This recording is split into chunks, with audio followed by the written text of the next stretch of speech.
ಲಕ್ಷಾಂತರ ಸಾವಿರಾರು ಸಂಖ್ಯೆಯಲ್ಲಿ ಭಕ್ತರು ಬಂದು ಇಲ್ಲೇ ಪೂಜೆಯನ್ನು ಸಲ್ಲಿಸಿ ಹರಕೆಗಳನ್ನು ತಿಳಿಸ್ಕೊತಾ ಇದ್ದಾರೆ. ಈ ಸಂದರ್ಭದಲ್ಲಿ ಸುರೇಶ್ ಕಲಾಲ್ ಅವರನ್ನು ಮಾತಾಡಿಸಿ ಇದರ ಸಂಪೂರ್ಣ ವಿವರಣೆ ಕೊಡುವಂತ ಒಂದು ಪ್ರಯತ್ನವನ್ನ ಮಾಡ್ತಾ ಇದ್ದೀವಿ. ಸರ್ ನಮಸ್ಕಾರ. ಸರ್, ತಾವು ಈಗ ಈ ಒಂದು ದೇವಸ್ಥಾನವನ್ನ ನಿರ್ಮಾಣ ಮಾಡಿ ಸಾಕಷ್ಟು ಭಕ್ತರಿಗೆ ಅನುಕೂಲವನ್ನ ಕಲ್ಪಿಸಿದ್ರೆ ಇಂಥ ಒಂದು ವಿಚಾರ ತಮ್ಮಲ್ಲಿ ಯಾವಾಗ ಮೂಡಿತು ಅನ್ನೋದನ್ನು ನಮ್ಮ ವೀಕ್ಷಕರಿಗೆ ತಿಳಿಸ್ತಾರೆ. ನಾವು ಈಗ 10 ವರ್ಷದಿಂದ ಕೊನಾರ್ಕ್ ಹೋಗಿದ್ದು. ಅವಾಗ ನಮ್ಮ ಮಗು ಬೇಕಾಗಿತ್ತಂದ್ರೆ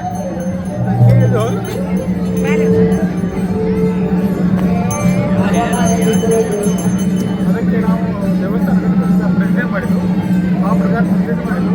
ಅದರಂತೆ ನಮಗೆ ಹೆಂಗೂ ಆಯಿತು, ಈ ಗುಡಿ ಕಟ್ಟಿದ್ದ 70 ಜನ ಮಕ್ಕಳಾಗಿದ್ದಾರೆ. 70 ಜನ ಅದರ ಬಜೆಟ್ ಕೊಟ್ಟಿದ್ದೀವಿ. ಅದಕ್ಕೆ ನಮ್ಮ ಗುರುವಾರದಿಂದ ನಾವು ಸಂಪರ್ಕ ಮಾಡಿದ್ವಿ. ಸಂಕಲ್ಪ ಮಾಡಿದ್ಮೇಲೆ ಇದು ಈಗ ಕೋನಾರ್ಕದಲ್ಲಿ ಸೂರ್ಯನಾರಾಯಣ ದೇವಸ್ಥಾನಕ್ಕೆ ಅವರು ಹರಕೆಯನ್ನು ಹೊತ್ತು ಸ್ವತಃ ಮಗುವನ್ನ ಪಡೆದದಕ್ಕಾಗಿ ಯಾರಿಗೆ ಮಕ್ಕಳ ಭಾಗ್ಯ ಇಲ್ಲೋ ಅಂಥವ್ರೆಲ್ಲರಿಗೂ ಕೂಡ ಅನುಕೂಲ ಆಗುವ ನಿಟ್ಟಿನಲ್ಲಿ ಇವತ್ತು ಸ್ವತಃ ತಮ್ಮ ಜಮೀನಿನಲ್ಲಿ ಖರೀದಿಸಿದ ಜಮೀನಿನಲ್ಲಿ ಸೂರ್ಯನಾರಾಯಣ ದೇವಸ್ಥಾನವನ್ನು ಪ್ರತಿಷ್ಠಾಪಿಸಿ ಲಕ್ಷಾಂತರ ಭಕ್ತರಿಗೆ ಇವತ್ತು ಅನುಕೂಲ ಮಾಡಿಕೊಟ್ಟಿದ್ದಾರೆ. ಅವರಿಗೆ ಸಮಸ್ತ ನಾಡಿನ ಪರವಾಗಿ ಧನ್ಯವಾದಗಳನ್ನು ಅರ್ಪಿಸ್ತಾ ಇದ್ದೇವೆ. ಸರ್, ಈ ಒಂದು ಜಾತ್ರೆಯ ಅಂಗವಾಗಿ ಏನೆಲ್ಲ ಕಾರ್ಯಕ್ರಮಗಳನ್ನು ನಾವು ಇಲ್ಲಿ ಹಮ್ಮಿಕೊಳ್ತಾರೆ?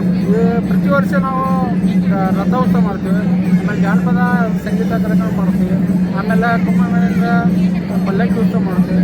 ಪ್ರತಿ ಅಮಾಸಿ ಪಲ್ಲಕ್ಕಿ ಉತ್ಸವ ಮಾಡಿ ಅನ್ನ ಪ್ರಸಾದ ಮಾಡ್ತೀವಿ. ಇದರಂತೆ ಆ ಪ್ರಕಾರ ಜನಗಳು ಬರ್ತಾರೆ.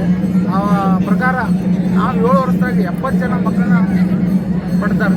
ಜನ ಎಲ್ಲರೂ ಅವು ನಮ್ಮ ರಿಸಲ್ಟ್ ನಮ್ಗೆ ಹೇಳ್ತಾರೆ, ಮಗ ಆಗೈತಿ ಮಗಳ ಆಗೈತೆ ಅಂತ ಹೇಳಿ 70 ಜನ ನಮ್ಮ 7 ವರ್ಷದಾಗ 70 ಜನ ಮಕ್ಕಳಿದ್ದಾರೆ. ಕಳೆದ ಒಂದು 7 ವರ್ಷದಿಂದ ಇಲ್ಲಿ ದೇವಸ್ಥಾನ ನಿರ್ಮಾಣ ಆದ ನಂತರ ಬಂದಂತ ಭಕ್ತರು ಬರಿಗೈಲಿ ಹೋದಂತ ಯಾವುದೇ ಉದಾಹರಣೆಗಳಿಲ್ಲ. ತಮ್ಮ ಹರಕೆಗಳನ್ನ ಸಲ್ಲಿಸುವುದಕ್ಕಾಗಿ ಇವತ್ತು ಜಾತ್ರೆಯನ್ನ ನಿರ್ಮಾಣ ಮಾಡ್ತಾ ಇದ್ದಾರೆ.